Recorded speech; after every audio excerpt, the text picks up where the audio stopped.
You're listening to Talking to Teens, where we speak with leading experts from a variety of disciplines about the art and science of parenting teenagers.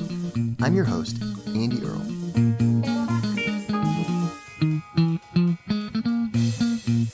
We're here today with Leslie Josel talking about her book, How to Do It Now Because It's Not Going Away, an expert guide to getting stuff done.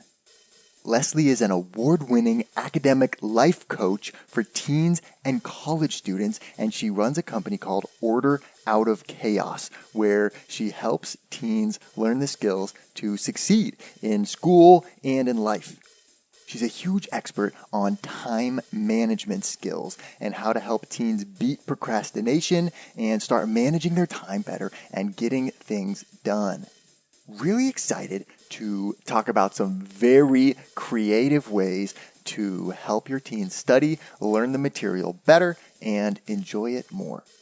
Leslie, thank you so much for coming on the show today.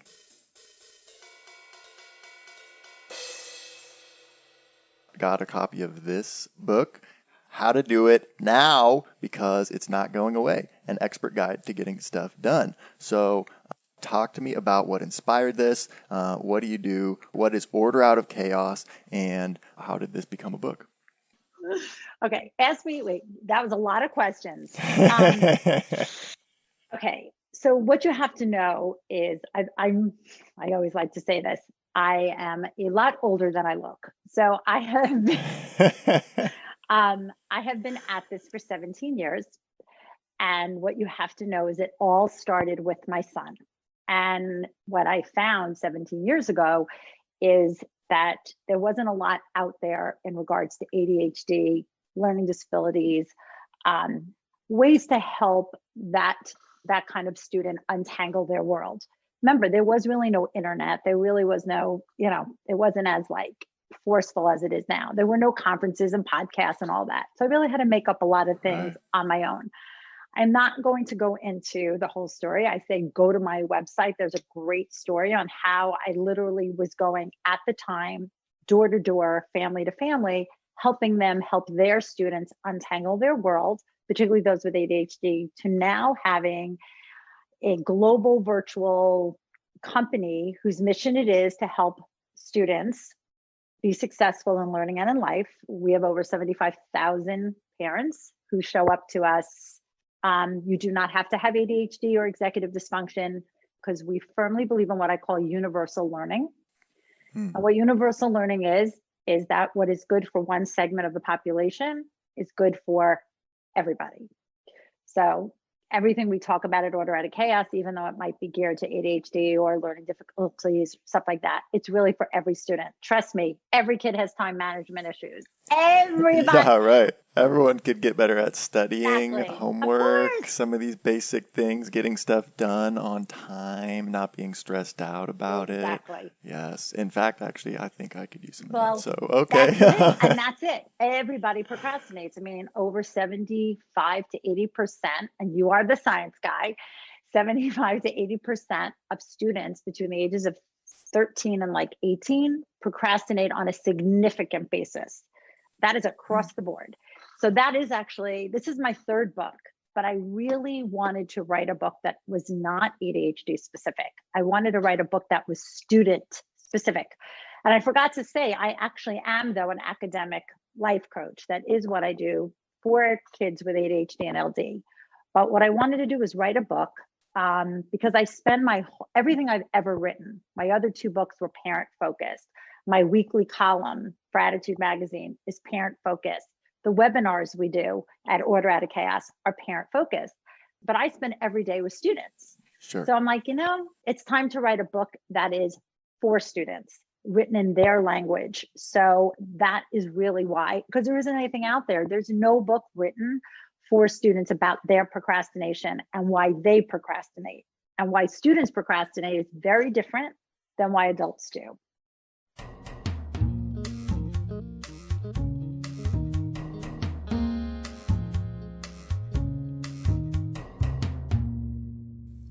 Okay, well, so talk to me about that. What's the difference? Isn't it the same thing? Well, I'm not saying it's not completely black and white. There is some gray. But what you have to Okay. also remember about students specifically is not, again, nothing is absolute. We always want to say that, everybody shows up differently, right? We need to have that caveat. Every kid is different, same way adults are.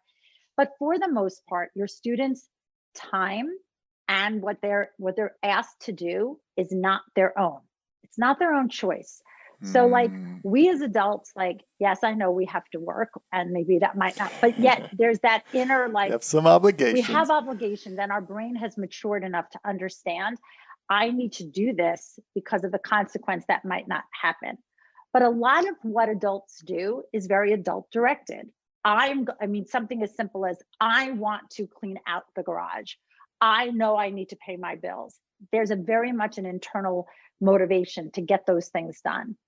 I would say most things that kids have to do are not, they're not, think about it, right? You're going, wow, she's Yeah. right.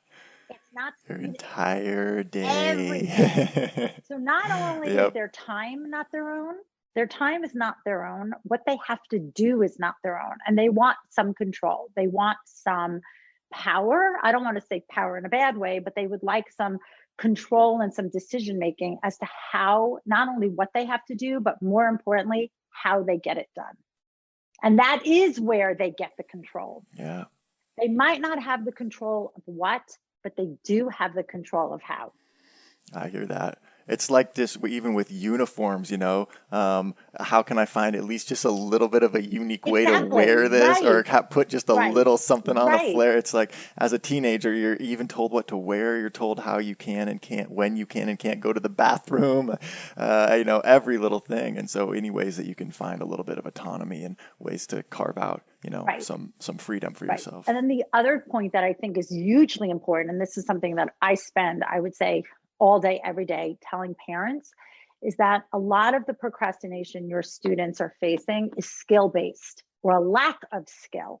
Students, this is all brain based. So if you have a student who really is lagging on understanding time or understanding how to study, it's not going to happen. It's just not going to happen. If they lack the skill to do something, they're, trust me, most kids do not show up going, how can I piss off my parents today? Or how can I really do something right? I'm sorry, they don't. A lot of it is not that they don't want to, they don't know how to. And we need to really kind of rip that apart and figure out where that break in the chain is for them and better support them so that they do have the skills and the knowledge to get done what they need to get done. Those are the two. Look, there's 1,000 differences, but those are probably the two biggest ones.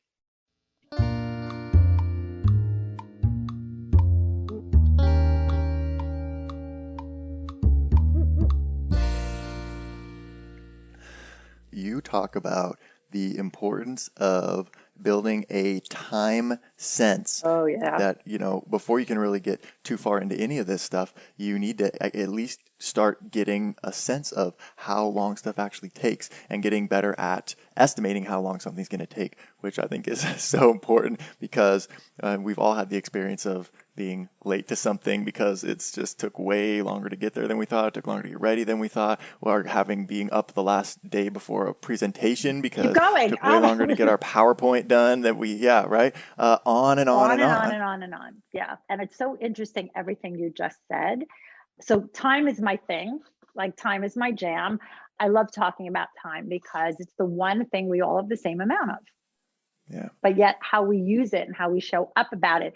Sometimes when I'm like I said, when I'm tired, I kind of joke that time is almost like another person in the room. It has a massive personality all of its own because we're constantly like fighting with it. We're fighting about it. We're thinking about it, yet it's invisible. So here's my overview of about time. And I'm actually going to do this for a minute because I want you to see what's behind me. You see that thing on my, this is the There's a round. I have seen those old things that they used to use those back in the past. I think it's got some hands on it. I'm not sure. It is called an analog clock. Now here, and I'm like, I literally have to say, like, do you even know what an analog is? Not students. You'd be surprised their parents that don't even remember what analogs are. But here's my caveat about time. If you cannot see time, you cannot manage it. And it stops right there. There's nothing like, there's no debate there, right? It's no debate. If you cannot see it, you cannot manage it. So the biggest thing that has to happen with your student or you, and you said all of those things, but what all of those things really mean is you need to always know where you sit in time, where you are in relationship to the rest of your day. Because I want you all to think about being on a boat in the middle of the ocean or wherever, and you don't see land around you. You are completely unmoored. You are completely like off, like, right? You're kind of off your game. That's not having a time sense. So what people don't realize is that time is actually three-dimensional, right? It's not invisible. Time has a beginning, middle, and end, right? Time is a future, time is a past. And the way to really be able to find that time sense is you have to be able to see time move. So all of us are really good about looking at this thing, right? But if you notice, Yep. it gives you what? It gives you one time only, and it gives you the present. So if I was to say to you, can you show me on your phone like what 10 minutes from now looks like? Or can you show me what 10 minutes ago or how much time has passed from when you started doing X? You can't answer that, but an analog can. Because what happens with time is your child or student, however you want to say it, needs to be able to see it move so that they can picture, I always say, picture the end. You have to be able to see where you sit in time. So I want you to picture this because this is a very cool like visual. If your student is either sitting in class or sitting on a Zoom call and they're like done, put a fork in them, right? They're like, oh my God, when is this going to end? The first thing they look for is time. They look to see, okay, how much more time do I have left? Seriously, right? Oh yeah, I remember sitting in class and watching the clock until 3 p.m. so we can get out of here. But didn't you play with it in your own mind? Weren't you like, okay, I've got 10 minutes left. I can like, okay, I can do this. I got 10 minutes left. I'm gonna like finish this out. Because you can pause, you can picture the end, and you can pace yourself. So time is huge in somebody being able to activate, because again, if you don't know where you sit in time, this is you. Where, like, you know what I mean? You're lost at sea. You're lost at sea. Yeah. So that's my time tutorial for the day. I could spend this whole time talking about time, but I know we have other things to chat about, but it's that important.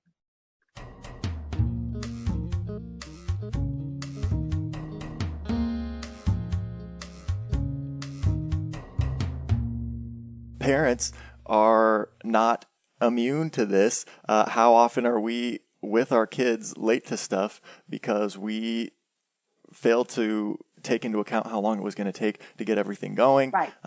And it's easy to say, wow, my kid is terrible at scheduling and always is underestimating how long things are going to take.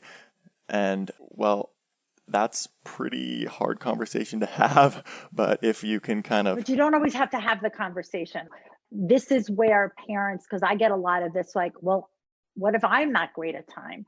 So here's my another little like soundbite for all of you.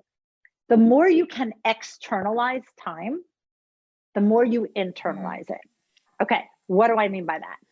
So I'm pretty time managed. I'm literally one of the top time management experts in the world, been voted that. So here's somebody who is like pretty much a time management expert. I have in my office, is my home office, I have an analog clock, that's one, right? I have a phone that I use to remind me, okay, Leslie, you've got a phone call. That is time. I've got to be somewhere. That's two. Yeah, I get the 10-minute reminder on the calendar thing popping Exactly. up. So that's two. I have a calendar, a monthly calendar. That's three. I have a timer. That's four. And I have a planner that I use. So I have 5 things within my orbit that helps me externalize time. And I'm time managed. So I have 5 things. So if I have 5 things that help me, if it's external, helps me internalize, I kind of say to parents, what do you have in your house? Do you have an analog in every room your child spends time in? including the bathroom, especially if you have a teen at home, there better be a clock in the bathroom. In fact, there should be two. There's got to be one in the shower. Sorry, but it's true. Oh, well, yeah, you Hello. can take long Yeah, showers. in that Yeah, shower, right. and there should be one by the sink. But there needs to be, do you have analogs in every room? Do you have timers? Do you have calendars? Do you have wall clock? Whatever it is. But the more you can externalize time, the more you and your student or child, I call them students, just easier, will internalize it. I hope that makes sense. And I say that all the time. And that's like the aha moment. That's when parents go, oh my God, I never thought of it that way. But it does, because what happens is not everything has to be like, you need to learn this. A lot of it seeps in. You know what I mean? It's our brains. When we see things over and over again, we absorb them. So if you have these supports in your home to help teach your child time, it will start to manifest organically. Yep. And just having it hitting you in the face all the All time is so huge, because then it's like, oh, whoa, actually, wait a minute. Hey, I'm supposed to be getting this done by, and Exactly. wow, I just wasted 10 minutes and whatever. Right. And then, yeah, you see that hand ticking, and it centers you back. It kind of keeps bringing your awareness to where you are, and how, whether you're ahead of schedule or behind schedule, or, Yep. you know. You got it. That's exactly it. And to your point, whenever I work with students, I always say to them, I want you to work time over task. So again, as parents, we're really good about going like, just go get your math homework done before dinner. Did you get it done? Yeah, finish that assignment. What does that mean though? If your child can't see the end, remember, we're seeing the end. But if you say, why don't you go work for 20 minutes before dinner? It will help your child activate, because 20 minutes is a beginning, middle, and end. Yep. Your child's more apt to start because they can see the finish. Remember, we have to see time to manage it.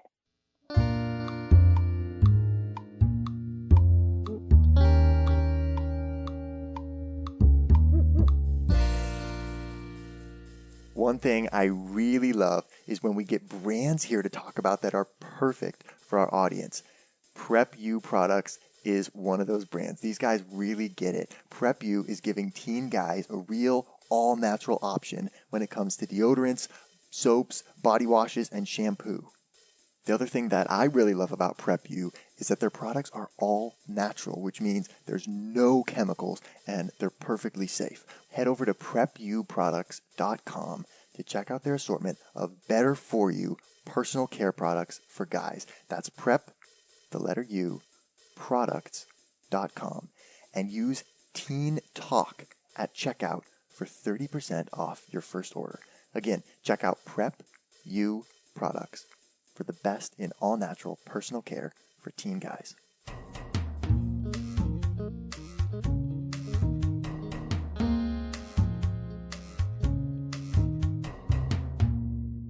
We've talked about that previously on the podcast in terms of letting your kid know how long this conversation is going to take. Hey, really want to talk about X topic? I know it's not a fun thing to talk about. This is only going to take 15 minutes, whatever. And even setting a little timer.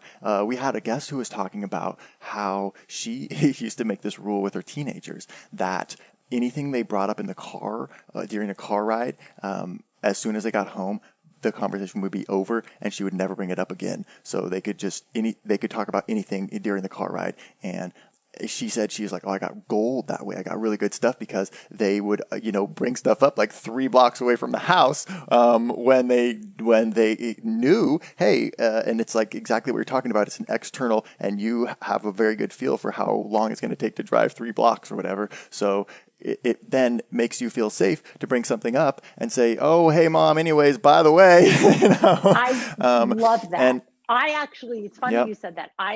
Not so much now, my kids are older, but when my kids were younger, we actually did do that. When we needed to have a conversation, particularly for my child who had the focusing challenges, we would set a timer and say, this is how long this conversation is going to take. Can you hold?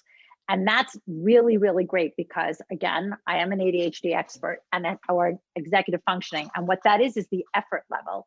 I always say your kid can't sit on high alert forever, not knowing how long it's going to be, right? That's why, Right. and so you're putting the parameters around time there, but what you're doing again, and I know I sound like a broken record, but I think it's worth repeating, is you're making time visual.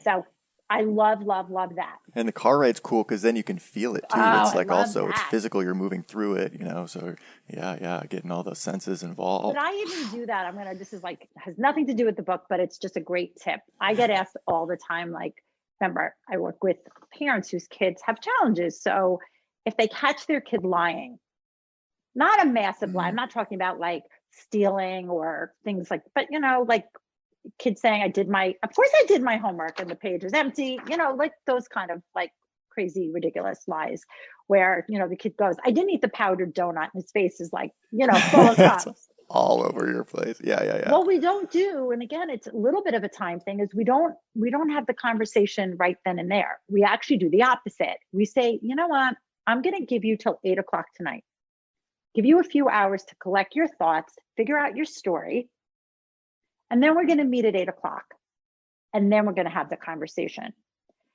I know it's not a time thing, but it reminds me very much of like the car thing. It's kind of the opposite of the car thing. We're giving everybody a chance for their brain, for the parent's brain to calm down and the child's Yep. brain to rev up.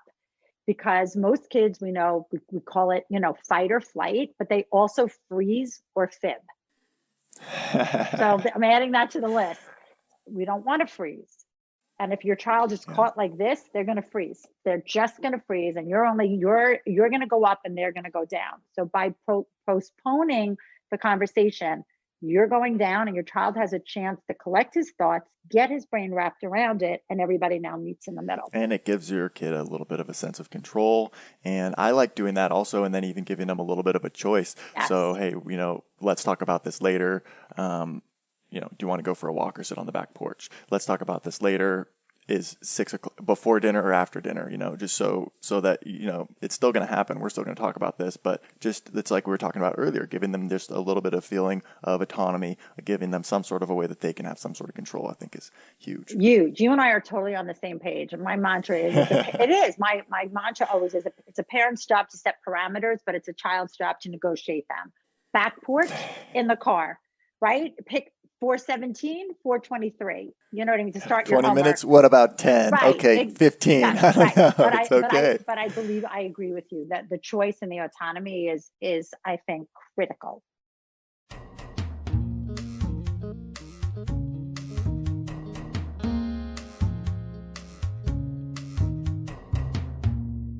One thing that they always recommend people do when you're trying to get more healthy or change your diet or change your exercise is to just spend a week or two writing down, keeping track of everything that you're currently eating or currently what is everything that you do that's active, and writing everything down so that then you can start to just, make small changes, figure out what's going on. But I think it's also does exactly what you're talking about here, is it brings awareness to it. It puts it down on paper, and by physicalizing it, then now it makes it easier for you to see what's really going on and see what you're doing, instead of just kind of going through the motions and feeling like you're in that boat just getting kind of swept along. So I like that you have this idea of tracking your time, spending a week tracking kind of everything that you're doing throughout the day, and starting to see really what are you actually spending your time on. Yes. And I'm going to say this, like when I have kids do it, I'm very mindful that they don't have to tell me certain things. They can group it. No, but I work with teens and college students, and I want to kind of make that clear to them. But Sure, I do it for a lot of reasons. Oh, there's a gap in here between 8:30 and 8:45. All it has to say is friends or personal time. I don't care, because they all deserve it. But what it also does is, and it's exactly what you said, and I get this all the time, from parents, like the buy-ins and the conversations. And I'm like, sometimes a conversation doesn't need to be had. Sometimes the data speaks for itself. Yep. self-confrontation. That's what we always used to try and achieve in my research. We're trying to confront people about their alcohol use. You don't want to say, hey, you drink too much. You want to just say, hey, look, here's how much you drink, and here's how much everyone else in your class drinks, and here's how they compare, and it looks like you're in the top 10%.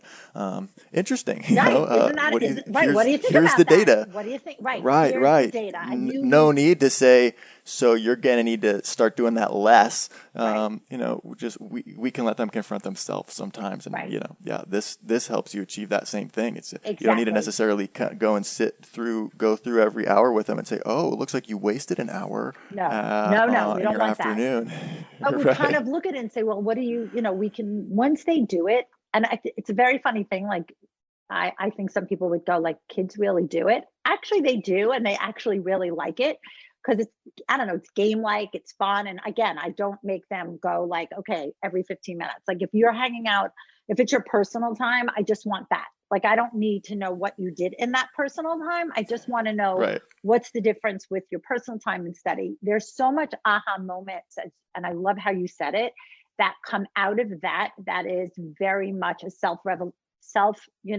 like revealing, like, oh, I didn't know I did that. And again, wrapping all the way back to the beginning, and I'm only bringing it up because I feel I talk a lot about this in the book, is that a lot of what makes somebody procrastinate are these almost like self-fulfilling prophecies of like, well, this is just how I do things, and I guess it just sucks, right? Or I've just been called lazy my whole life, so I guess I'm just lazy. And I'm like, no, too easy. You don't get to do that. Like, it's funny. I come from that position. Like, that's a cop out, and you don't get to do that. You get to throw yourself a pity party for a little bit, but then you got to back the car out of the one-way street, and we got to move on. And the moving on is going, oh, that's what's getting in my way. And when they do it, it's a beautiful thing because there's obviously way more buy-in. And for me, data-driven information is kind of where I get the buy-in, because it's not me versus them, or a parent versus them, or a teacher versus them. It's them versus them. And I'm just facilitating so what do you think about that? Or how is that working for you? And it kind of comes to light. We're here with Leslie Josel talking about how to help your teens get things done. And we're not done yet. Here's a look at what's coming up in the second half of the show. Any way you can move your child around, giant Post-its, whiteboards, whatever you can afford, it engages the brain in a way that sitting in one place drains it. I never look at a planner and say, you're using your planner so you know what you have to do. That's not what a planner does. That's a to-do list. I look at a planner and ask you, when do you have time to do it? But for my purposes, I don't like the word study. It has such a visceral reaction, as you know.